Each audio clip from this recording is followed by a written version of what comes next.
Good afternoon. The mayor's proposed 2026 budget is up for debate today at City Hall. The budget committee is meeting, and this evening, Torontonians will get their first opportunity to have their say about the city's financial future. CTV's Sean Leathong is live this noon hour at City Hall with the very latest. Sean. Well, Michelle and Nathan, residents will get a chance to make their say tonight at the town hall that is done by telephone, and another one happening tomorrow. But what's happening right now inside the committee rooms, they're talking about capital infrastructure, and they're focusing on that budget, which has a 2.2% property tax increase, which is the lowest of Mayor Chow's term. But it also comes along with a near 7% increase for the police force, a near 7% increase for the TTC. So a rise in spending while bringing in less money has those concerned. Where will the money come from? Now, City Hall has said that there will be some $325 million used in reserve funds, and that has been a concern, using those reserve funds. We talked to Councillor Brad Bradford about using those reserve funds a little while ago, but Mayor Chow has said this is focused on affordability, making life easier for the citizens of Toronto. A little earlier, Gord Perks talked about that. Here's what he had to say. What we keep hearing from people is they're really struggling, for a whole lot of reasons, Donald Trump's trade war, still recovering from the pandemic, people are really struggling to afford living in the city of Toronto. So we're making investments in the kinds of programs that help people, providing nutrition for kids at school, freezing fares on the TTC. So those targeted investments are about making Toronto more affordable. She can buy down the tax rate this year despite prolific spending increases over the term, but she can only do that one time. And the staff have been very clear, this is just a one-time draw.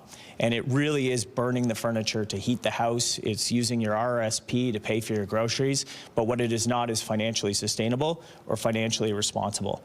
Mayor Chow is a tax hiker. That is what she does. But to come forward with an inflationary budget, despite the prolific increase in spending over the course of the term, it is wildly irresponsible, and she really is mortgaging Torontonians' future to pay for her re-election budget.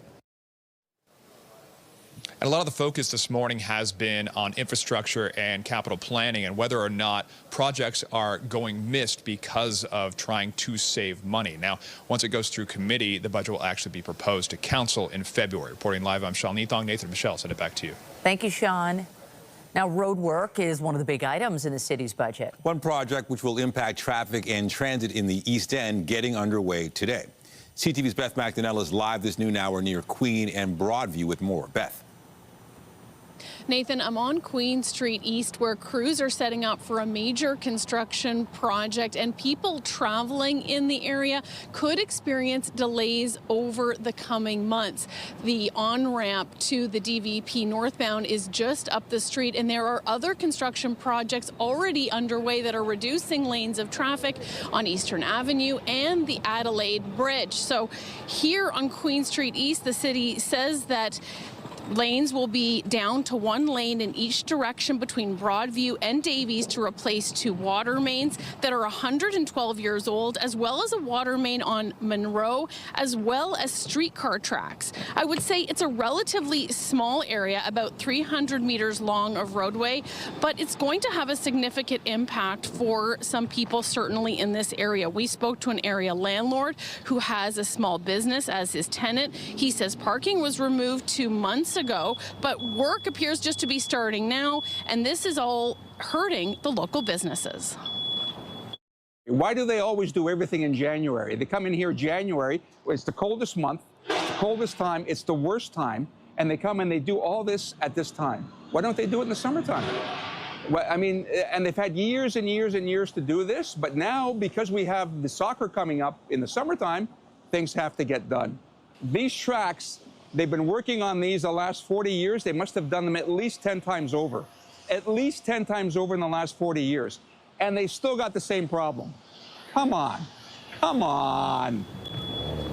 The city says due to emergency repairs for sewers, the work was anticipated to start now in January. The city says the work is expected to be completed in April. Reporting live, I'm Beth Macdonell. Michelle and Nathan, back to you. Thank you, Beth. Big news from provincial politics today. The Premier of Quebec has announced he is stepping down. We'll explain why François Legault is calling it quits coming up. But it is time for a first look at the forecast. Here's a live look at the city this afternoon. Not looking too bad. We've seen a bit of sunshine in the mix today and quite mild to start, but the temperature is about to drop. Lindsay Morrison has been warning us all week. Call it a wild Wednesday, temperature-wise. Oh, for sure, Michelle. And we thought that was going to be the biggest story of this week, Michelle, the sudden drop in temperature. It still is, but I do want to mention that there's been a bit of a forecast change, and it looks as though we're now going to see a little more snow into tomorrow morning than it looked like yesterday. So we'll get to that in a moment. Right now, it is 4 degrees still at Pearson Airport. Can you guess where the cold front is? That colder air is coming, and with it, we are going to experience northwest winds that are going to pick up in strength as the day goes on. We did have a little bit of drizzle in places this morning. Now we're going to see a changeover to some flurries for the afternoon. The snow gets going through the overnight hours tonight, and that's just one part of the weather story. For communities outside of the GTA, there are snow squall watches and warnings in effect, where 30 centimeters of snow could accumulate locally in some areas. -2 is where we expect to fall to this afternoon, and then -12 degrees overnight tonight, feeling into the -20s. And again, by the time we're waking up tomorrow morning, we are likely to have some snow to shovel. So we'll take you through the forecast coming up. For now, Nathan, I'll send it over to you. Thank you, Lindsay. We have a developing story from downtown this hour. Toronto police say one person's been rushed to hospital with serious, potentially life-threatening injuries after a reported stabbing. It happened around 10:30 near Yonge and Gerrard. Now, police say 2 people were found at the scene with injuries. Both were placed under arrest.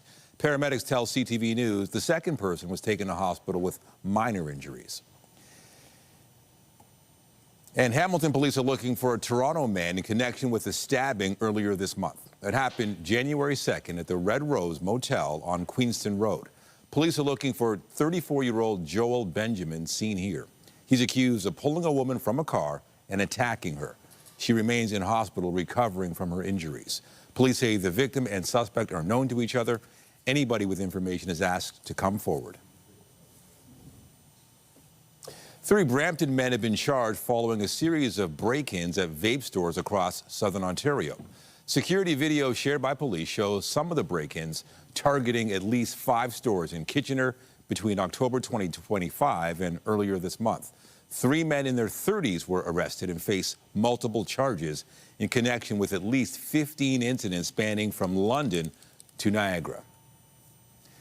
It was supposed to bring fast, reliable service to commuters in the city's northwest. But the first 5 weeks on the new Finch West LRT have been far from a smooth ride. And now a new poll is revealing just what transit riders think about the bumpy rollout. CTV's Natalie Johnson has more. In another week of delays on the Finch West LRT, some Line 6 commuters are losing patience with the rapid transit's slow start. So far, it's actually kind of slow, but I think hopefully in the summertime it'll pick up. This is a trial period going on right now, but after 1 or 2 months, we're gonna see. But at Queen's Park, the Premier promising a smoother ride ahead. You always have kinks in the rails, excuse my pun there, but once they start moving, they'll start moving pretty smoothly. But I always, rather than always talking about the negative, I like talking about the positive. As I was telling our friends from Michigan that we're building the largest transit system in North America. Not good enough for the NDP, who called for a full inquiry into the Finch failures, writing, quote, Metrolinx and the Ford government had more than enough time to learn from the issues that plagued the Ottawa LRT. Whatever reason they give for making the same mistakes is little comfort to the commuters who have been left stranded in the dead of winter. Metrolinx responding that one of the maintenance issues is ensuring the switches that guide the vehicles from track to track are free of ice and snow. A different challenge than the grade-separated system used on the Ottawa LRT, it argues, because Finch operates on an embedded track. Cold comfort, though, to some commuters. A Liaison Strategies poll found that 62% of respondents classified the launch of Line 6 as very unsuccessful. Only 5% said it was very successful. As for who to blame, 21% of those surveyed hold the TTC responsible. 54% said Metrolinx. Metrolinx responding in a statement, quote, Metrolinx is providing daily support to both the TTC and City of Toronto as we work to continuously improve the line for riders and the local communities that use it. Natalie Johnson, CTV News. Prime Minister Mark Carney arrived in Beijing this morning for trade talks with Chinese President Xi Jinping.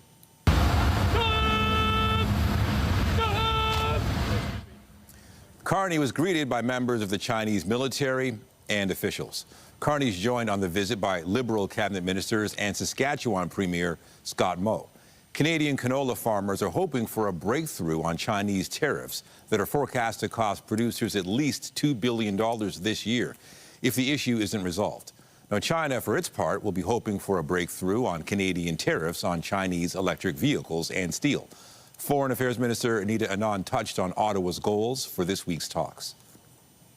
In this moment of economic stress for our country, it is necessary for us to diversify our trading partners and to grow non-U.S. trade by at least 50% over the next 10 years.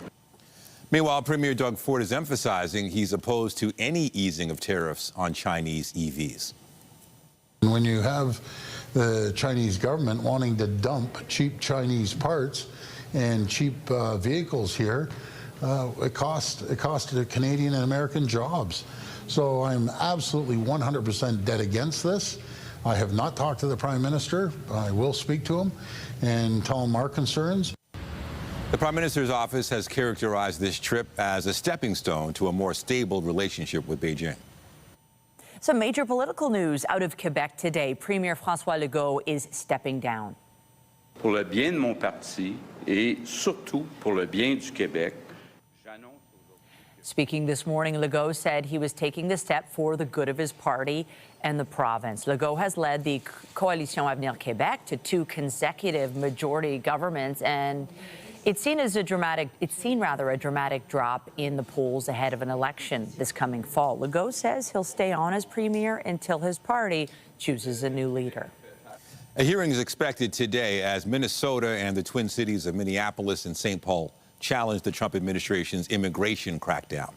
The state is suing the Department of Homeland Security, seeking a court order to stop immigration enforcement operations. The suit claims Operation Metro Surge is not a legit law enforcement action.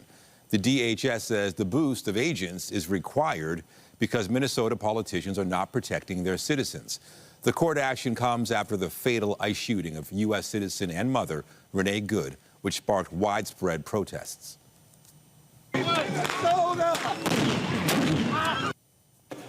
And these tense scenes from last night where federal officials threw flashbangs and used tear gas on activists in Minneapolis.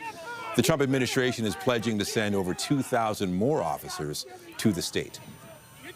Several years after the We Charity scandal dominated the headlines, the controversy is the focus of a hearing today at the Supreme Court of Canada. The case centers around the decision of the then ethics commissioner to clear former Prime Minister Justin Trudeau of wrongdoing. Mario Dion said Trudeau didn't violate the Conflict of Interest Act, even though he didn't recuse himself from discussions to grant We Charity a sole source contract. The organization was put in charge of the $912 million Canada Student Service Grant during the pandemic. Trudeau's lack of recusal came despite payments by the charity to his mother and brother for appearances.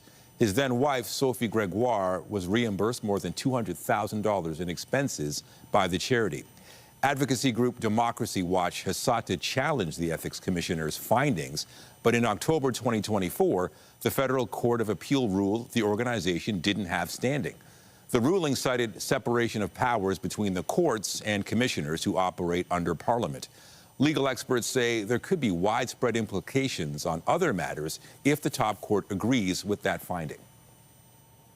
A recent study says that 15% of Canadian snowbirds are no longer wintering in the U.S. South. The main reasons are the continued border trade tensions, Trump's hostile 51st state stance, and new inconsistent border rules.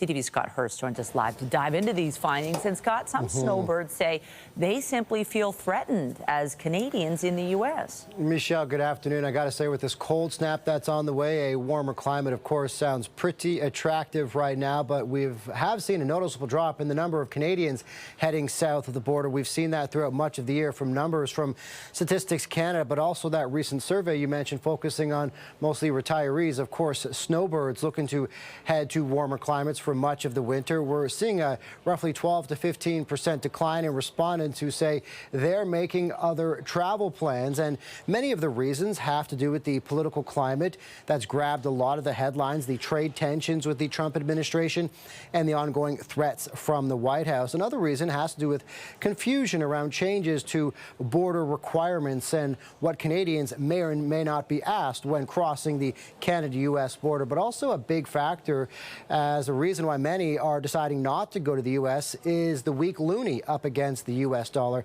That, of course, a big drain on overall costs. But, of course, this doesn't mean that nobody's crossing the border. According to that survey, a majority of Canadians, roughly 70% of respondents, say they're still planning to head south. Here's more from travel insurance specialist Martin Firestone. Bottom line is, if you own a house, you are not going to go to Mexico with a house sitting in Florida or Palm Springs or something like that. Crowds are down. The amount of people attending events and things like that are 100% down, no question about it.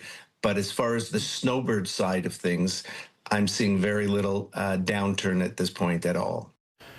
So, Michelle, of course, political intentions are one thing, but when you have investments in the U.S., namely real estate in the U.S., that is, of course, a big draw and something you don't want to miss out on, of course, financially, too. So with, a segment of the population's saying the U.S. is a no-go, where are snowbirds going to escape the winter? Well, of course, as you might expect, all these options are much warmer than right here, right now, and mostly over the next couple of months. And those options really include that we're hearing Mexico, of course, Costa Rica and other spots throughout the Caribbean, but also a bit further away, places like Portugal and Spain are top destinations for many Canadian snowbirds looking to escape these colder winter months, Michelle. We're talking about snow tomorrow. I don't blame them. CTV's Scott Hurst live for us in the National Newsroom. Thank you. Thanks, Michelle. Denmark and Greenland say they've begun to increase their military presence in and around Greenland in cooperation with their allies as part of their promise to beef up Arctic defense. The move comes as officials from Greenland and Denmark are set to meet with U.S. Vice President J.D. Vance and Secretary of State Marco Rubio in Washington, and amid increased annexation threats from U.S. President Donald Trump. White House officials have been discussing plans to bring Greenland under American control. Those options have ranged from lump sum payments to Greenlanders to the potential use of the U.S. military. For their part, Greenlanders say the island, which is a semi-autonomous region of Denmark, is not for sale. We're happy that those diplomatic solutions are being sought out. And what comes out of them, we'll see. We've seen a lot of rhetoric from all sides. And what we've been needing for over a year is actual diplomatic talks about the situation, about the relationship between the U.S. and Greenland, about the relationship between Greenland and Denmark, and the relationship between U.S. and Denmark. Another MP says Washington needs to make it clear why it thinks it needs Greenland, but it won't be giving up any of its sovereignty. President Trump, meanwhile, today took to social media, renewing his claim that the U.S. needs Greenland for national security purposes. To the latest now on the deadly protests in Iran. The country's top judge is threatening fast trials and executions for people detained in the crackdown on nationwide anti-government demonstrations. Details of the scope of the crackdown are finally beginning to emerge as phone and internet service is being restored. The U.S.-based human rights activist news agency said today the number of people killed has climbed to more than 2,500. Iranian authorities have accused the United States and Israel of inciting the unrest. Iran has warned its neighbors hosting U.S. troops it will hit American bases if the U.S. strikes Iran. Meanwhile, a U.S. official tells the Associated Press that some personnel at an American base in Qatar have been told to evacuate by tonight. The advisory is considered a precautionary move after a senior official in Iran brought up a previous attack on the base by Iran last year. The official didn't confirm whether the evacuation was mandatory or if it applies to troops or civilian personnel. But experts say they're bracing for U.S. action and Iran's reaction.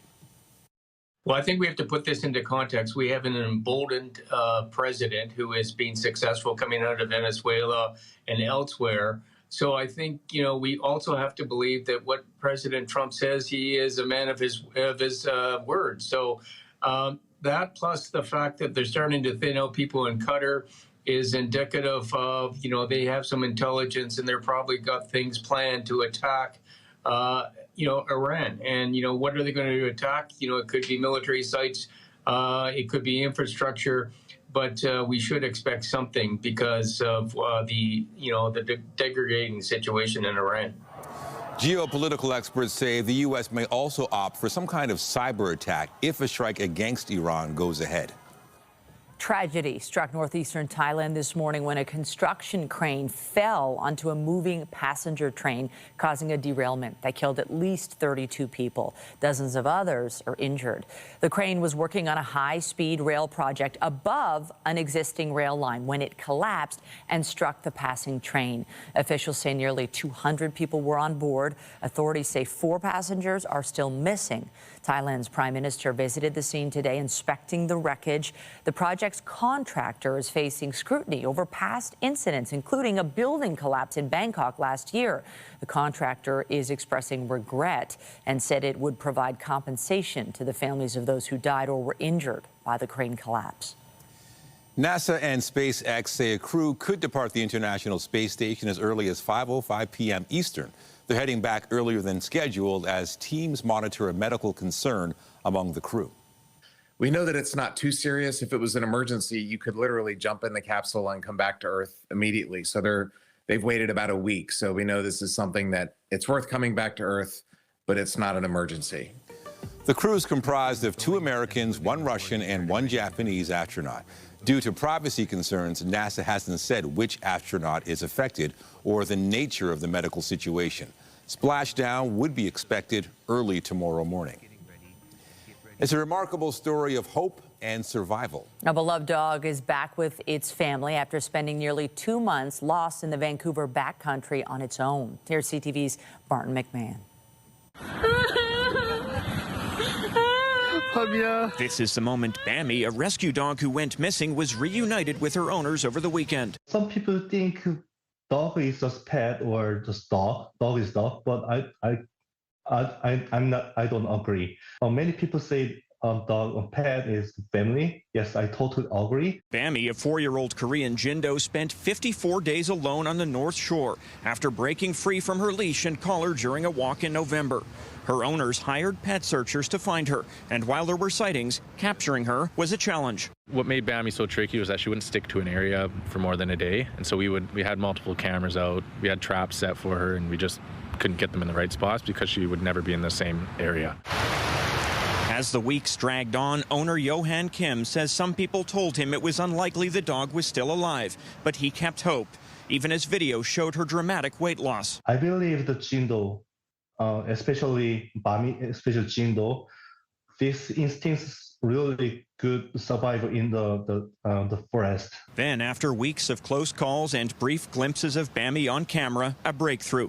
Mills and his pet searchers colleague Julia were tipped off that the dog had been spotted near Kenneth Gordon Maplewood School.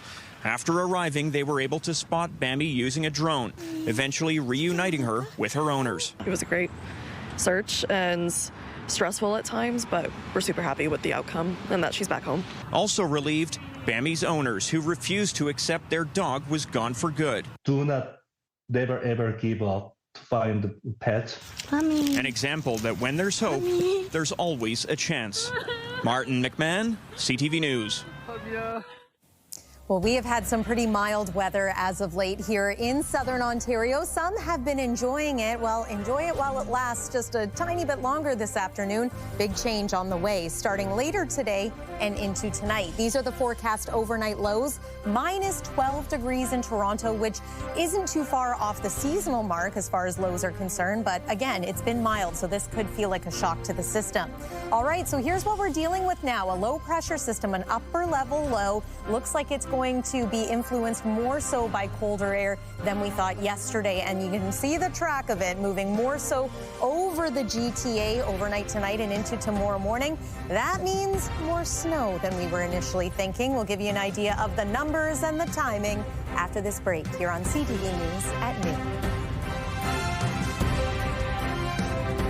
When you see it happen, send it to CTV News.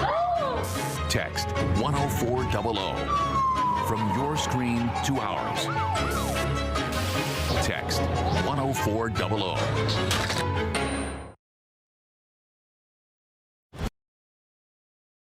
Well, quite the weather swing today.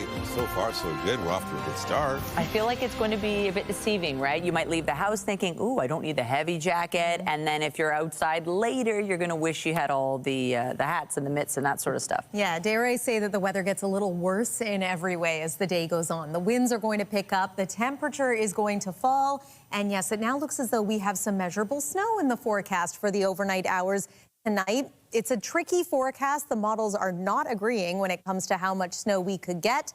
So let's give you an idea of how this looks to shake out from here. Weather is the Presler law, the injury lawyers. You don't pay unless they win. There it is. And I want to talk about early this morning when we did reach our forecast daytime high of 4 degrees. The temperature has been well, holding steady. It's going to start to fall. This morning, we also had a little bit of mist, a little bit of drizzle around the GTA. Look at that, a swimmer out on Lake Ontario early this morning. It's going to be pretty cold to do this kind of activity in the coming days. Let me show you the current temperatures outside of southern Ontario where, yeah, the cold has moved in. And you can see the front. It's on its way toward us here in southern Ontario. Already reached our daytime high of 4 today. Seasonal norm is -2. We're expected to be near there around 4 p.m. this afternoon. And then the temperature really plummets. Look at Sandy Lake, almost 27 degrees so far today. Afternoon temperature, there it is. Don't forget the winds. They will be coming out of the northwest today, gusting again to near 50 kilometers per hour. So that brings us a bit of a wind chill, not just this afternoon, but overnight tonight. It's going to feel into the -20s. And then we've got the snow beginning light at first, but then it's going to continue through the overnight hours and into tomorrow morning. More on that in just a moment. Look at these highs for tomorrow. Daytime highs in some cases remaining in the minus double digits for tomorrow. So this is quite the swing in the other direction. It was less than a week ago that we were experiencing teen temperatures on the plus side. There are still snow squall watches and warnings in effect, yellow and orange level watches and warnings. And again, those are for the snowbelt areas. That's one part of the snow story. The other is this upper low that's brewing stateside. It now looks as though it is going to influence us here in the GTA more than it was yesterday. And as a result, more in the way of snow is expected. So there's midnight tonight. You can see this system simply hugging the shoreline of Lake Ontario and Lake Erie. That's 8 a.m. So we're expected to be in the thick of it as many are heading out the door for the morning commute. It's slowly going to taper off from west to east as the day goes on. But guess what? Another round of snow expected for Friday. Hopefully not quite as powerful this time. And again, models are disagreeing right now, but we have to expect at this point anywhere from 5 to 15 centimeters of snow here locally, with some areas seeing a bit of additional snow into the day on Friday. So it is a snowy forecast. If it's not snow, it's flurries over the next few days. Lots of cloud cover as well. We're back to seasonal for Friday at -2, so at least there's that, and 0 degrees on Saturday. That's the weather for now. Nathan, I'll send it over to you. Thank you, Lindsay. A British woman who moved to Toronto last year is documenting her new home in a creative way. She's made a series of stamp-sized art of some of the city's most iconic locations. And CTV's Jessica Smith joins us live this noon hour from Golden Horseshoe Barbecue on DuPont, with more on this very unique project, Jess. Honestly, it is so cool, and it's only $2. I have my toonies ready because I'm ready to partake. But Toonie Stamps was created by Gemma. I'm going to bring her in now. You know, you made Toronto your home, moving here from the UK about a year ago. Talk to me about why you created Toonie Stamps, because there's some iconic scenes on here. You've got the hot dogs, you've got the TTC. Why create something like this? So I started Toonie Stamps as a way to document my time here as an artist, and it really was just for me, and it's grown to over 30 illustrations and it continues to grow, but people encouraged me to share it, share online with other people, and I did, and people wanted to buy them, so I created the project called Toonie Stamps. The idea is it's accessible art at $2 a print, and I've converted these machines so people can access them in the city. You can also buy them on my website. But it was really derived from a way to document my time, my experiences here in Toronto. And what's the reaction been like so far? Because I know this is the first machine here at Golden Horseshoe Barbecue, but what's the reaction been like so far? Incredible. It's so nice. I started talking about the stories behind the stamps online, on my Instagram, and the outpouring of interest, support, community that's come out of doing that is really incredible. I think all it takes is for a person to resonate with one design, and you know they're hooked and interested in the project, and yeah, it's been really, really special in that respect. I have to say, I think my favorite is the Blue Jays one, but you said before we came on camera that the Niagara Peaches, and everyone, if you've had a Niagara Peach, you know, but why is this one your favorite? It's my favorite because I think it sums up summer. I arrived in January and everybody was saying to me, you know, the summers are so good you forget the winters, and I think the peaches are truly delicious and special, and I think they just are an icon of summer and abundance and how lovely Toronto is in the summer. And I know that you've got kind of a project going on here with the discovering the neighborhood. Why kind of connect this to the places that you're discovering and help other people maybe get out of their own neighborhoods and find someplace new? Yeah, well, when I decided to start selling my art, I wanted it to be accessible, hence the price point, but I also wanted it to encourage people to explore Toronto and fall in love with the city like I have. So every area that there's a machine, there's one machine, but I've highlighted other locations in the neighborhood to check out that I think are really cool, independent spots, community spots. So we got like Witchwood Barns, which has an amazing farmers market and does amazing things with art. We've got some other wonderful cafes and restaurants. And the idea is when I get more machines across the city, it will encourage people to explore and learn more and fall in love with Toronto like I have. Now, it really is so unique because you've got so many cool designs here. We've started with one machine. We're going to expand. Are you going to go outside of kind of the Christie and DuPont neighborhood? Are we going west? Are we going east? I'm hoping at least one in downtown, and then I've got a couple more machines to hopefully go east and west. The idea being that maybe a location has it for 3 months and then it moves on. There'll be some permanent, some moving, but all of the details of where has a machine currently are on my Instagram. But it's really endless, and I just want to help build a bigger picture of Toronto and where people can access and what's great to do within the city. I know we're out of time right now, but she does have a really cool initiative with the Raptors. So I think the next project is to kind of connect with the Raptors and give them some of the designs that you've made. Yeah, so part of my project is to share the pieces with the people who inspired them, and I'd love to do that with these ones for the Raptors. Well, that's next. I'm going to put my Toonie in here, get my own design. We're going to send things back inside to the studio, and we'll see what we got in here. Oh my goodness, can I get it out? There we go. It's a surprise. You have to tune in tonight at 5 and 6 to see which one I got. Oh, no, I have to wait? Oh, well, we'll be here. You want to know now. You got to tune in, Nathan. You got to tune in. All right, thanks. Yes, we'll have to wait. Still to come, legal troubles for actor Kiefer Sutherland. We'll have details on why the Canadian actor is now facing criminal charges south of the border.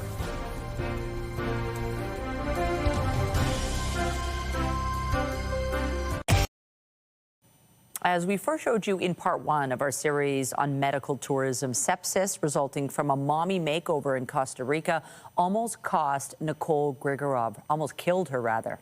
Now she learns to live without the use of fingers or toes. She and the medical community want to make sure others are fully informed. Our health reporter Pauline Chan has more. Nicole Grigorov's medical tourism trip resulted in more than a tummy tuck and breast lift. Sepsis led to the amputation of her fingers and toes. To be honest, Pauline, when I saw my fingers and my toes for the first time in Costa Rica, I knew, I wasn't going to be able to keep them. They were black. Doctors Ron Samoji and Corey Goldberg say they're treating a growing number of overseas procedures gone wrong. If not every week, it's every other week that I see a patient that's gone out of Canada for their cosmetic surgery and has come back with some kind of problem. As the market for surgery abroad has increased, the number of complications that we're seeing regularly has increased as well. And while they don't often see the kind of life-threatening complications that Nicole Grigorov suffered, many of the problems can be permanent. They had given her what I would argue is a male hairline and a very low one at that. And she was in tears and asked, please, can you reverse this? Once that's done, you can't. It's self-serving to say, patients should come and have surgery with a Canadian plastic surgeon. But the reality is, to us, there's absolutely nothing more important than the patient's safety. Dr. Simoji says overseas clinics may accept patients who otherwise might not be approved for surgery here due to weight or other health concerns. Other countries also have different products and standards for things such as implants or even sutures. With cosmetic surgery, good cosmetic surgery, the pillar of care is really the follow-up. And that's what we sort of stress to patients is if they're going out of country, by the time they come back to Canada, they don't have their surgeon there anymore. Follow-up care for cosmetic surgery can take months as the body heals and settles, but medical tourists won't be abroad for that time, so it falls on the Canadian health system to fix any problems that result. So for my recent patient that was admitted to hospital for 5 days, CT scans, drainage procedures, a drain being placed, multiple days in hospital. These are thousands of dollars of OHIP funds, and it's a huge burden. Huge burden. In the final part of our series, we'll look at some of the legal issues surrounding cosmetic surgery abroad and why so many Canadians are still choosing to go despite the warnings. Pauline Chan, CTV News. Canadian actor Kiefer Sutherland was arrested for an alleged assault involving a rideshare driver in Los Angeles on Monday. LA police say the 59-year-old entered a rideshare vehicle, physically assaulted the driver, and made criminal threats toward the victim. According to jail records, Sutherland was released a few hours later on a $50,000 bond. His first court appearance is scheduled for February 2nd. Scott Adams has died. He was the creator of the popular comic strip Dilbert and had been battling an aggressive form of prostate cancer. Along with his comics, he leaves behind a complicated legacy, including racist comments. CTV's Adrian Gobriel has more. With comedic cynicism, it was a depiction of office culture that resonated with readers across the globe. Luckily, everyone seems to be developing an immunity to the toxic environment. At its height, Dilbert, the comic strip, created by Scott Adams, had its own TV series. In print, the mouthless, bespeckled character appeared in 2,000 newspapers worldwide in at least 70 countries and 25 languages. Adams once told CTV News that his own years spent working in a cubicle as an office dweller was the catalyst for his comic. I spent 16 years in cubicles, first at a big bank and then at the phone company for 8 years. I became more cynical, if that was even possible. Decades of Dilbert also gave way to multiple books, though the laughs came to an abrupt halt in 2023. I got a call from my syndication company, and they said, we can't do business with you. We're done. Adams was dropped by some of the world's largest newspapers following a racist remark he made on his YouTube show where he referenced a poll that asked people if they agree that it's okay to be white, a phrase used by white supremacists. At the time, Adams insisted his comments were taken out of context, though he made no apology. So Dilbert is now fully canceled. Last year, Adams revealed he had prostate cancer that had spread to his bones. So we'll see how far we get, okay? Just last week, Adams appeared on his live stream for what would be his final public appearance. This is going to be a tough week. Early Tuesday, his ex-wife appeared on Adams' live stream to share the news of his passing. But he's not with us right anymore. Delivering one final written message left behind by Adams himself. I had an amazing life. I gave it everything I had. Please know, I loved you all to the very end. Scott Adams was 68 years old. Adrian Gobriel, CTV News, Toronto. Get Toronto's top stories, breaking news alerts, and watch live. Download the CTV News app. Ontario landlords were able to charge an increase in rent on January 1st. The cap for 2026 was set at 2.1%. But there are some exemptions to the cap, such as buildings constructed after November 2018 and also for those living in retirement residences. CTV's Pat Foran has more. What did you think when you found out it's going to be almost 4% instead of 2.1%? Well, it made me sick. It made me sick. 89-year-old Estelle Arlo has lived at Venvie Don Mills Seniors Apartments for the past 16 years. She was expecting her rent to increase 2.1% under this year's rent guideline, but was shocked to get a notice her rent would be going up 3.99%. I think it's a big cash grab. Arlo's monthly rent was just increased from $3,784 to over $3,900. The fee includes TV, phone, internet, and the opportunity to visit a physician on site. But she buys her own groceries and makes her own food. She believes the increase is not justified. I was just flummoxed. I couldn't believe it. The building is managed by Coger Senior Living, which told CTV News of the total 4% increase indicated, 2.1% applies to rent, while the remaining portion relates to services. We recognize any increase can be difficult, particularly for those on fixed incomes. The landlord has the ability to really increase the overall charge by whatever they want. The Advocacy Center for the Elderly says retirement homes must adhere to the rent cap on the rent portion of the monthly bill. However, for other services in retirement homes, there is no cap. Advocates say there should be to protect seniors. Older adults living in retirement home accommodation are often on fixed incomes, and they simply can't afford to pay exorbitant increases. The Federation of Metro Tenants Associations says seniors risk homelessness if their rents rise too quickly. We need to have regulation in place that is able to help tenants that are suffering under these economic conditions. It's a lot of money still. I know, and I don't have it.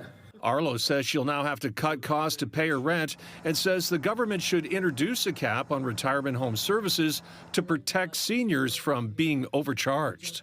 Pat Foran, CTV News. After beating the best team in the NHL Monday, the Leafs were absolutely crushed in Utah last night. He's got Tavares in alone. John Tavares in, clubbed by Vamelka. The Mammoth hammered the Leafs 6-1 in Salt Lake City. Calle Jarnkrok scored the lone goal for the Leafs, who had their 4-game win streak snapped. It comes the day after a thrilling OT win over the Avalanche. The Leafs have today off and will be in Vegas tomorrow night to take on the Golden Knights. Another victory for Canada at the Under-18 Women's World Hockey Championship in Nova Scotia as the team faced off against Sweden. Rosalie Tremblay has Levesque with her. Tremblay shot! What a goal! Rosalie Tremblay for her first of the tournament. Rosalie Tremblay with the first of 2 goals as Canada skated to a 9-2 victory. Canada finishes the preliminary round atop Group A with 9 points from 3 regulation wins. They will play Finland in the quarterfinals tomorrow. Still to come on CTV News at noon, survey says they're a good match. How a Canadian man questioned his way to finding his soulmate. We'll explain after this short break.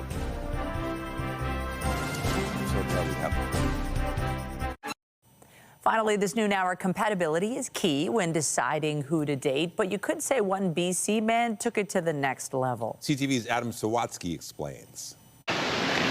If Graham McCarthy was asked to answer a multiple-choice question about the best beginning for a love story, he likely wouldn't have picked officiate a fish funeral. Yeah. Say that 5 times fast. Yeah, officiated a fish funeral. That's what I did. That's what the pastor was doing when he met a friend of a friend for the first time named Katrina Froese. So it was fun that he showed up and he had a whole eulogy, and that's the kind of humor that I was like, all right, I can get behind this.